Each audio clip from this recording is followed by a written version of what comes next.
and welcome back to my channel. So today I'm here to talk about the books I have read in April.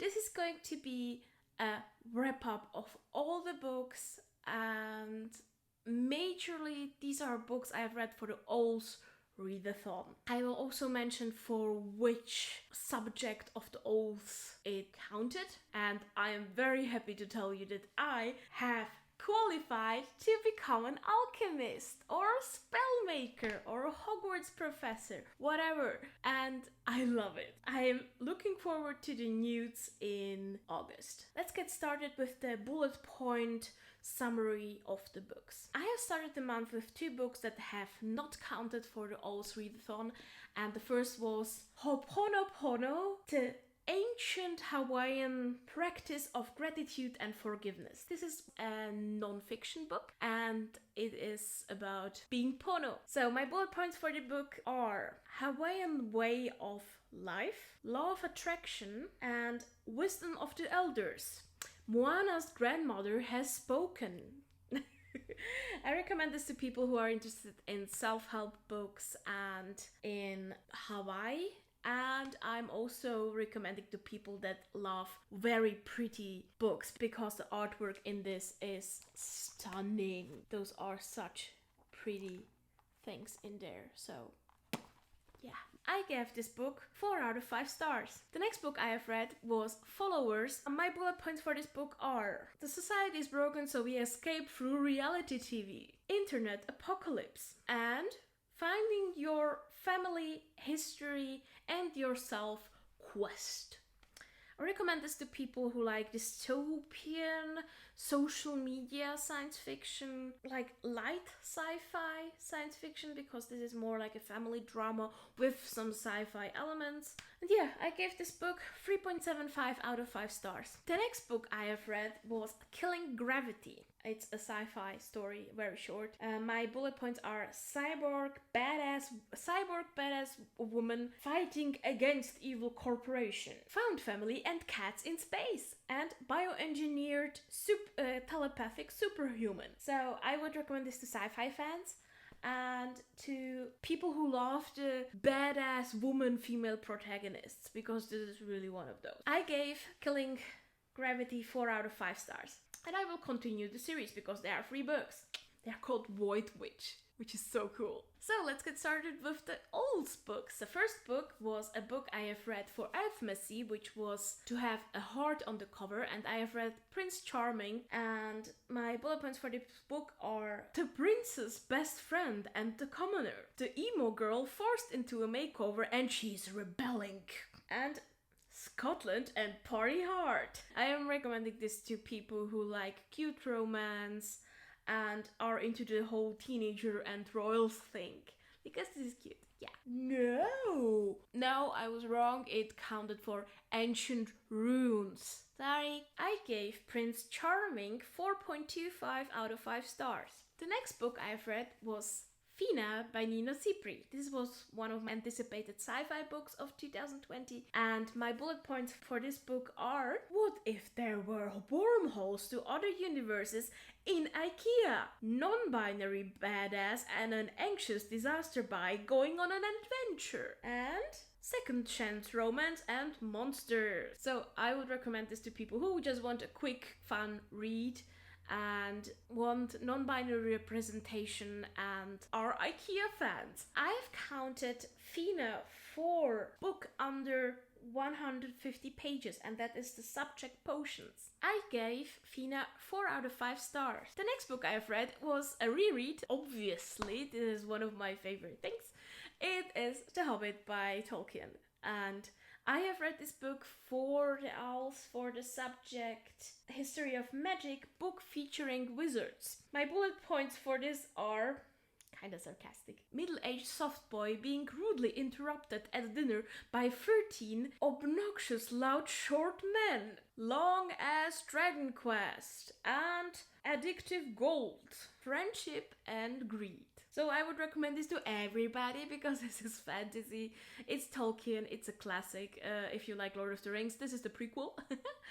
And also, if you want a book to read to your children, this was written for it. Tolkien wrote it for his grandchildren, so pick it up. I love it. Also, can you appreciate my cute little editions of these? Oh, I love them. Oh. I gave Hobbit obviously 5 out of 5 stars because it's perfect. The next book I have read was Prosper's Demon. I have read this book for arithmetic. Read something outside of your favorite genre. This is kind of historical exorcism fantasy, and I have never read something like this. So yeah, my bullet points for this book are: The Exorcism of Leonardo da Vinci. An asshole with too much power, but demons are worse. So, and sculptures are cool, they said. So I would recommend this to people who like fantasy and some kind of historical stuff, demon stuff.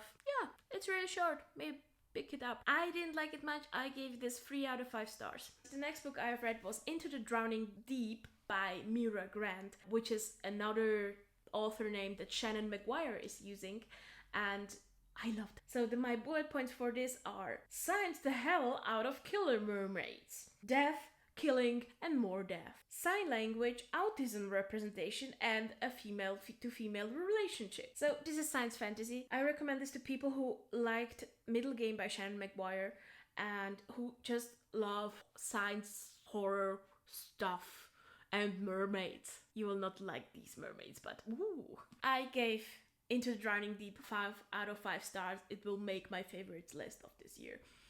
Easily. Amazing. Into the Drowning Deep counted for the Owls for Defense Against the Dark Arts. This was supposed to be a book set at sea. The next book I've read was To All the Boys I've Loved Before by Jenny Han. This one counted for Charms. Read a book with a white cover. Here. And I could have also counted it for Muggle Studies because this is a contemporary. My bullet points for this book are: quirky 16-year-old girl with the language of a 13-year-old in unnecessary drama. Everybody is too embarrassed to talk about their feelings.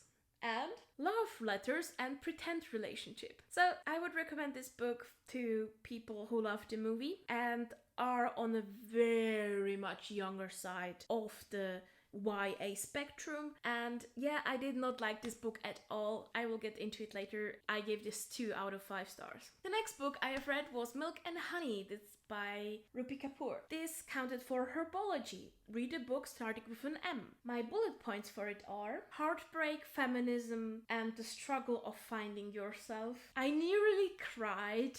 Toxic relationships, and also hope. I would recommend this to people who are poetry fans and just want to know what is the fuss about. I gave this 4.5 out of 5 stars.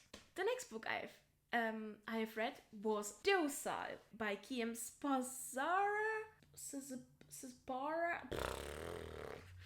Sorry. This book was picked for me by chance. It was picked for Devotion in O.W.Ls. What did I say? Devotion. That was a Freudian slip. Okay. Divination.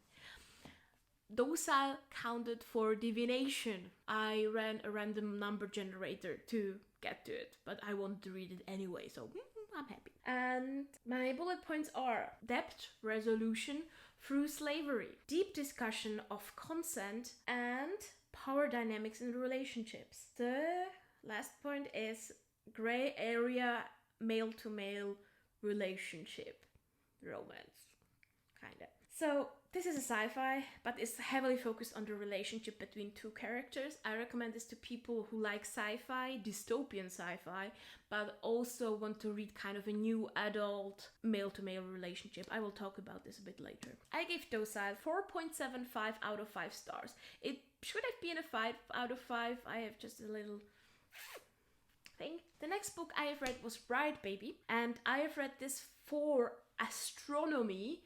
Read a book mainly during the night, and I did. So my bullet points for this book are: American Black history but with magic, siblings relationship, and con and ex-con discrimination in America. I would highly recommend this book for your TBR for Black History Month, and just generally if you care about the Black history in America. This is great.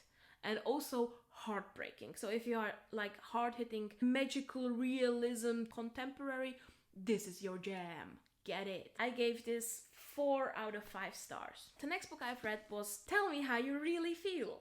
And I've read this for Muggle Studies, as it is a contemporary. My bullet points are filmmaker Latina girl and future medical student Indian girl. Kinda hate to love relationship. Female to female kind of romance and coming of age and family drama. I would recommend this to people who like LGBT stories and like the senior in high school thing when you're deciding what will you do next with your life. I gave this book 3 out of 5 stars. Not my favorite, but it's okay, and female to female stuff is also always okay. The next book I have read was a reread again because it was O.W.Ls Readathon, so I had to pick up Harry Potter and the Philosopher's Stone, or Sorcerer's Stone if you are in America. And this is a really old edition. I think it was the 3rd print or something. It was sadly not the first print of this, but because that would be really expensive. No, this one is something I got from a sale from a library. I just love it. And okay, I had so much fun with the bullet points. I am very bitter. Okay, I'm very bitter, so listen up. I will read this. This is complicated. So, heavily abused orphaned boy finds a world full of magic. Learning magic and finding out what love and appreciation is for the first time. 11-year-olds alone catching a magical serial murderer. And my childhood. Okay, I had too much fun with that. Okay, so Harry Potter, obviously this is a middle grade magical story. We have all read it, right? So go read this. I should do a review for Harry Potter. I would have so much fun, and imagine my sarcasm. This counted for Transfiguration, book with shapeshifting, because Minerva McGonagall is a mood.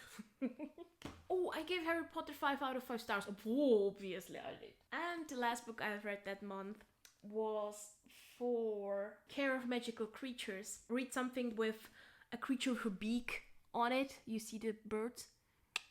I read Beneath the World, a Sea by Chris Beckett. So, my bullet points for this book are hypnotizing magenta forests with telepathic aliens. A cold British policeman is suddenly forced to feel his feelings. And in a zone, everybody forgets everything, so everybody goes nuts.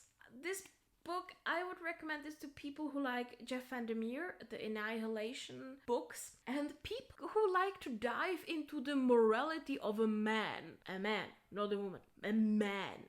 I am somehow getting Hemingway vibes from this. I don't know why. I know why. This is so heavily focused on the thoughts of one man, and it's extremely egoistic and selfish, egocentric.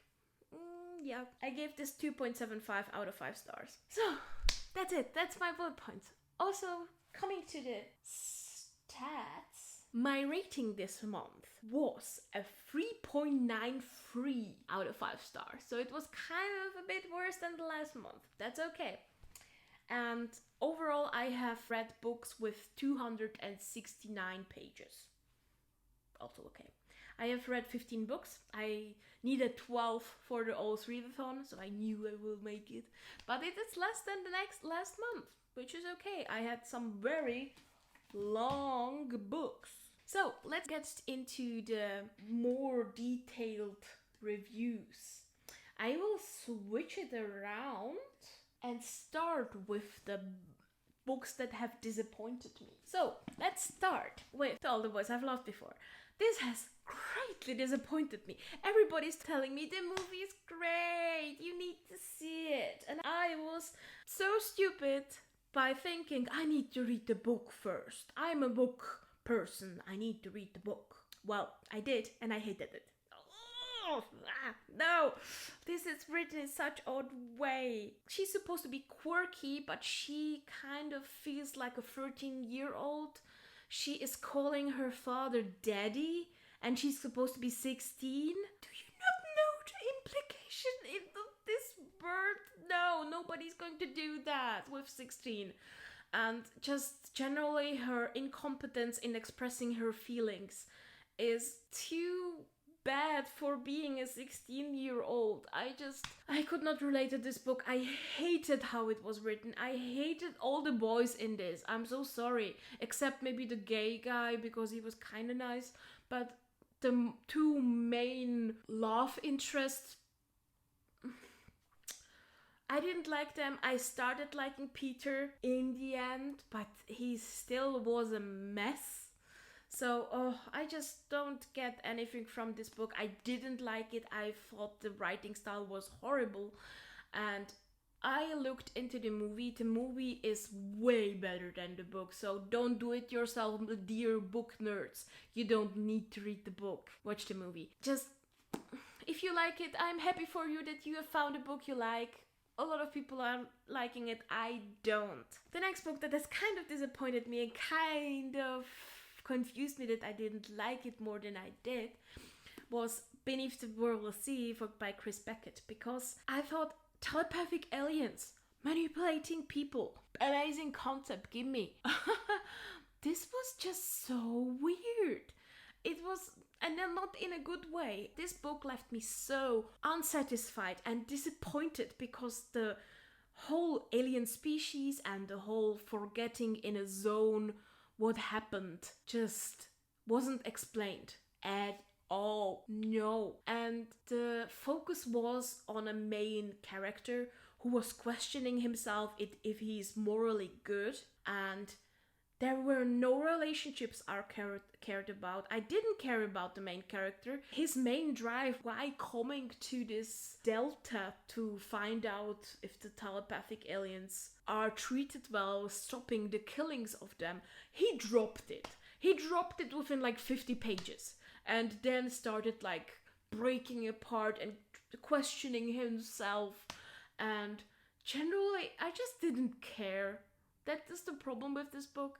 And I just wanted to know more about the telepathic beings there and about the world, about the forest that had kind of a psychological effect on people. And it was not explained. And I kind of got Hemingway vibes from this because it was so heavily focused on one male character and was exploring his courage, his sadism, his character. Overall, I think this book was very slow, badly executed, and I just don't feel it. That's why it does have 2.75. The books I have enjoyed greatly is a more happy topic. So let's start with Into the Drowning Deep by Miro Grant. This was such a good surprise. Oh my god, I had this on my shelf for a few months and I didn't get to it, and this time it just fitted perfectly. And this is science fantasy horror. It's taking a fantasy trope, mermaids, and science the hell out of it. Like, there is a boat full of scientists going out into the sea and exploring mermaids. And the mermaids are killers. Amazing. And you know, there's so many funny moments in this. Like, I get it as someone who has a scientific background. Like, yes, we are willing to die for scientific discovery. And it is stupid, but that's scientists for you. Also, I adored how sign language is used in this. There are deaf characters. There is an interpreter character who is interpreting the sign language to people and back to her deaf sisters. She's also autistic, and I love it. The mermaids are communicating with sign language.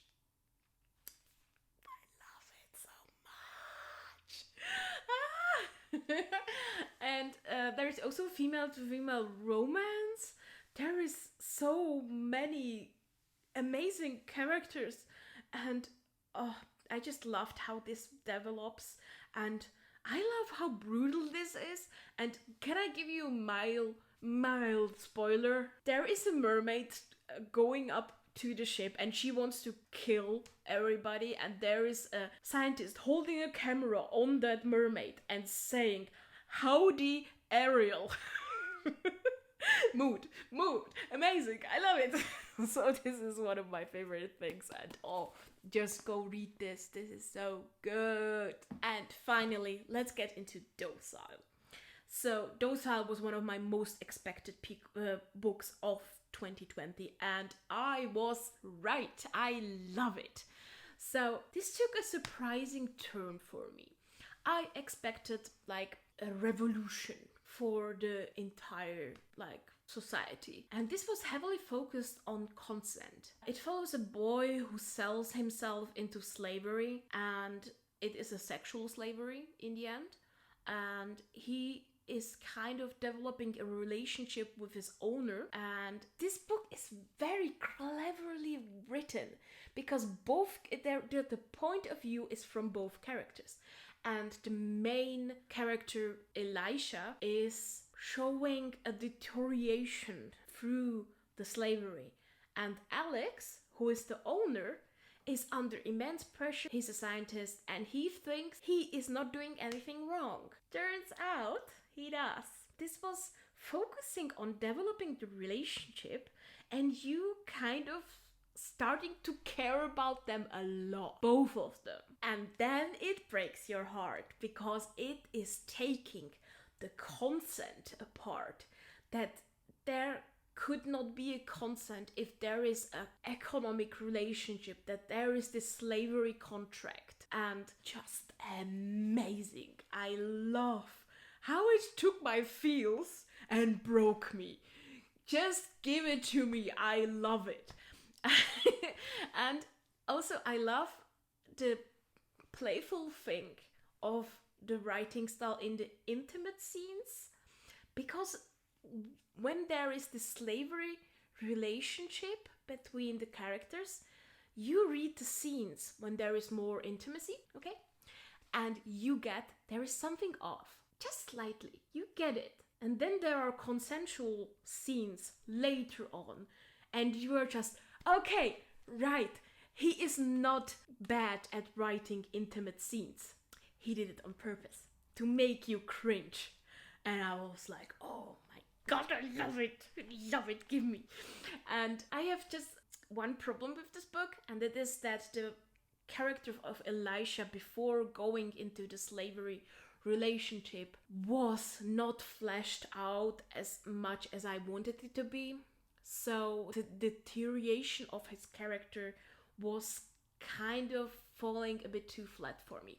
But I took 0.25 points from my rating for that, because otherwise the exploration of consent and relationship dynamics in this, and how society affects us, and the grey morality of this is chef's kiss.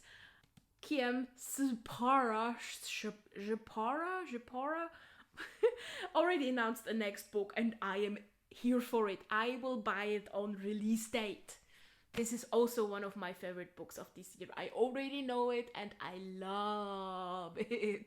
So that's it for my April wrap up. I had a good month. I had some books I hated. It's okay. We all have sometimes books we don't care about much. And I am happy that I can go for Alchemist in the N.E.W.T.s. So yeah, that was my month. Thank you for joining me. And in the meantime, subscribe, and I see you the next time. Bye.